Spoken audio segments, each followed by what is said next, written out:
тусламж үйлчилгээний чирэглэлийг багасгах, хүлээлтийг бууруулах зорилгоор тодорхой эрүүл мэндийн байгууллагуудыг уртасгасан цагаар ажиллах шийдвэрийг гаргасан байгаа.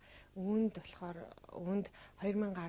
оны 2 сарын 1-ээс улсын 1-р төв эмнэлэг, улсын 3-р төв эмнэлэг, хавдар судлалын үндэсний төв, их хүүхдийн эрүүл мэндийн үндэсний төв, 3 сарын 1-ээс гэмтэл соох судлалын үндэсний төвийг төвийн амбулаторийн тасгууд болон зарим онцлогооны нэгжүүдийг 20 цаг хүртэл буюу уртасгасан цагаар ажиллуулахар шийдвэр гарч байна.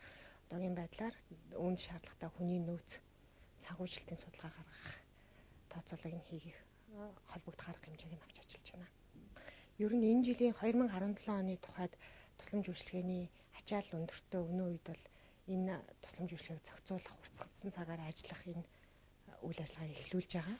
Энэ үйл ажиллагаа энэ бол анхныхаа жилийг явж байгаатай холбоотойгоор энэгээр одоо судалгаа хийх, туршиж үзэх энэ байдлаас үүдээд ер нь цаашдаа хэрхэн энэ үйл ажиллагааг үргэлжлүүлэх үү гэдэг дээр шийдвэр гаргах болно. Ер нь эрүүл мэндийн тусламж үйлчилгээг авахдаа яг нэн тулгамдсан байдлаар шууд ирэх нь бол бас аль талдаа чирэгдэл хүлээглэхтэй.